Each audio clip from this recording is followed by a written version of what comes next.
Ultimates. Captain Falcon, was looking very good. Some people had some complaints about him. Some people were saying, he was going to be top tier. But when it came down to it, Captain Falcon really fell off the radar, and so did Tearbear. But now that Banjo has come out, he's found a character that he really thrives with, and it's really interesting to watch him play Banjo because it's nothing like Captain Falcon. To watch him switch from a character that was known to be very rushed down with punish heavy to a character that is known primarily for its mix-ups and projectile zoning, it's kind of a change up here. Oh, and Dakpo says, whatever characters you change, you might want to wish you went Captain Falcon here instead. That's true. Okay, but that's really interesting. Dakpo, I don't think he has a lot of experience against Banjo, but I mean, honestly, who does? But it's kind of one of those things like matchup experience, right? How many Banjos out there out in the world, or how many people actually use this character? Who does Dakpo have to practice to all the way in Vegas, or even Texas when he goes back? So it's kind of one of those things that Tearbear seems to benefit a lot from. It's just the matchup and experience his opponent has towards himself, and also his ability to play Banjo the way he plays Banjo. And of course, you can see Dakpo is playing very patient right now. He's in fact continuing to ledge trap Tearbear over and over.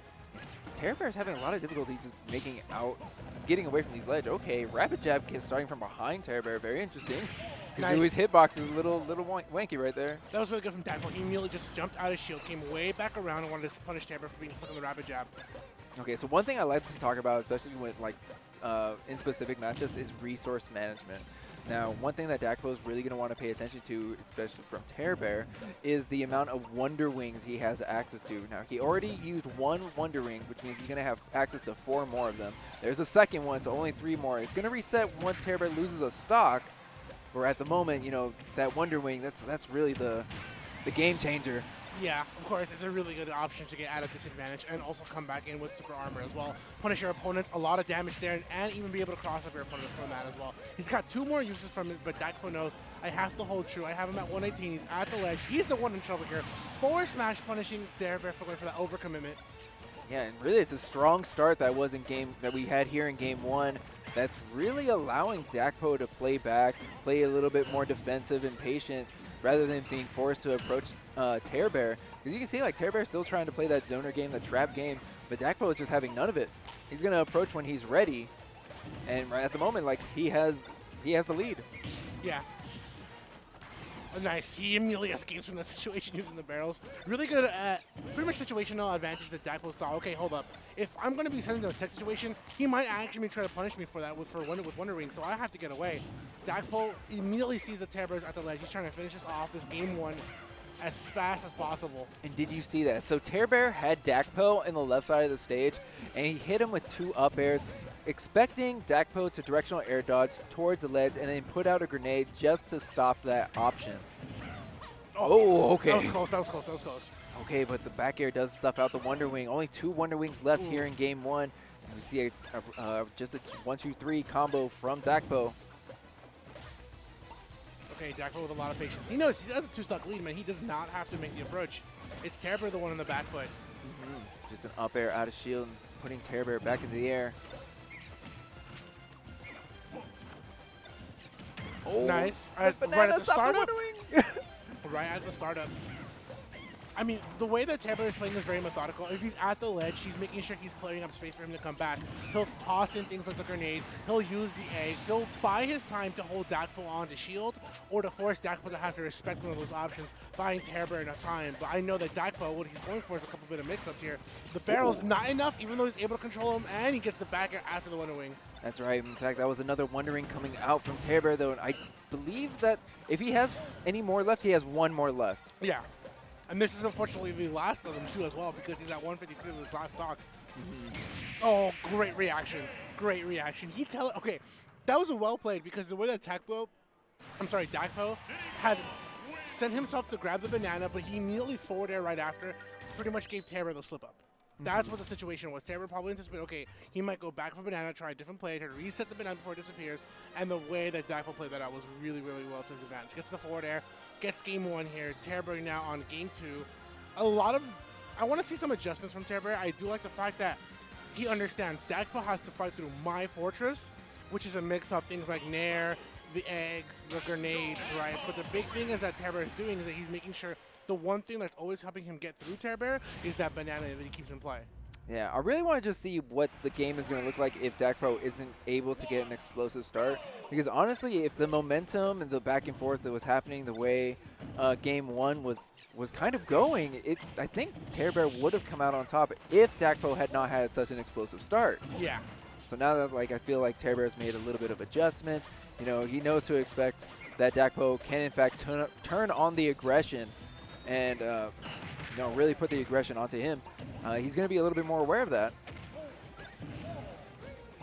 And I want to see what kind of adjustment he's going to make here.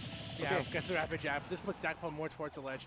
Tearbear situation here. I like the fact that he set up the grenade, covers up the fact that Dakpo could not hang onto the ledge, and also sets up Wonder Ring to immediately punish Dakpo for either going for get up or roll, and even jump get up as well because of the range that it has. Yeah. I mean, using a Wonder Wing for an aggressive corner just like that's actually a very good option from Banjo because, like you said, the grenade was there to force Dakpo off the ledge. Pick an option. He did I think he took the explosion, which is a much better option than taking a Wonder Wing that's going to possibly kill you. Exactly. Has a lot of knockback, invincibility. You have to really respect that a lot as well. Oh, that was close. Both players with a smash attack, but unfortunately, Tearbear will get the lower hit, which will scoop it to the top hit. Wow, and that was an up tilt to take the monkey away. Yeah, Kazui's egg shot to up tilt. Oh, okay, all right. So the explosive barrel is going to put Tearbear very high in the sky, but it's not enough to take the stock. 124%. Now, if I remember correctly, Banjo has a decent weight. Yeah, he does. He's actually within a little bit of slightly heavier than Mario, I would say. Not 200%. I'm not really kind of sure on what weight he is, if he's under heavyweight or if he falls under what part of midweight, but he does have some weight to himself. This will allow him to survive against Diddy, but nonetheless, Dakpo keeps at the pace. Yeah, and it's kind of unfortunate. We continue to see Tearbear miss input on the side, and if he misinputs Wonder Wing, unfortunately, it doesn't just cost one Wonder Wing, it costs two Wonder Wing because he has to use an additional Wonder Wing just to make it back to the ledge safely. You're burning an additional one that you probably would have loved to have saved. Neutral air, this puts Dakpo off the stage. Wow, great back air coming out from Tearbear. Yeah, stuffing out the high recovery, forcing Dakpo back to the ledge. And now we're going to see a down throw, but good mash from Dakpo, making sure no up tilts or F smashes coming from Tearbear. Back throw. Okay, resetting back to neutral and trying to get his banana out. In fact, just picking up Tearbear's grenade instead. Oh. Nice, good spot dodge. Yeah, spot dodge into a little bit of a clap. Dakpo knows I can slowly bring this around if I keep up the pace. The one thing I'm going to definitely give my head up to Tearbear is the fact that, look at that Wonder Wing. He knows that if he's going to be in the air-to-air with Dakpo, stopping Dakpo from being in the air is one of his missions too as well, because he uses that Wonder Wing in the air a lot. But Dakpo slowly understands, okay, there's several situations where I see Dakpo just hold the shield and then punish Tearbear. Okay, well, catching the recovery, or the defensive option from Tearbear, taking the stock lead, and now banana into down throw, but looking for the air dodge, and here we go. Here's the big damage from Dakpo. Yeah, 58%. I like it. See, he holds shield, sees the cross up, and he waits to punish Tearbear for it. Oh, no. I like the play from the barrels. He wanted to make sure he could hit Tearbear, and if they did get a hit, he would redirect them to him, but unfortunately, the sacrifice that he had to pay was the stock loss. That's right. And of course, love the retreat from Dakpo. He knows that if he's going to backwood, item to item versus Tearbear, he needs his banana in hand. And he's not afraid to reset to the other side of the stage to make sure that he has enough time to get his banana in hand. Speaking of getting a banana in hand here, I like Tearbear's situation. He grabbed the banana and immediately went to the egg because he knows the longer I hold this away from Dakpo, the more trouble he's going to have. And of course, he can definitely do a really good job of keeping Dakpo away. But now finally, Dakpo comes in, gets the forward smash, and he gets the down air immediately. What a great punish. He knows Tearbear is going to let go of ledge, try to stall himself out with eggs. If I give him the opportunity, he's going to want to take a mile, and I won't let him have it. That's so interesting that the down air even connected like that. Tearbear was on the side of the ledge, and Dakpo was planted by the ledge. It wasn't even a scenario where Tearbear was underneath the ledge and the down smash went through it. It was straight up yep, you're over there, I'm over here, but you're gonna take these hands. Yeah. Well, on to here what's potentially the last game for Tearbear here. Dakpo up 2-0.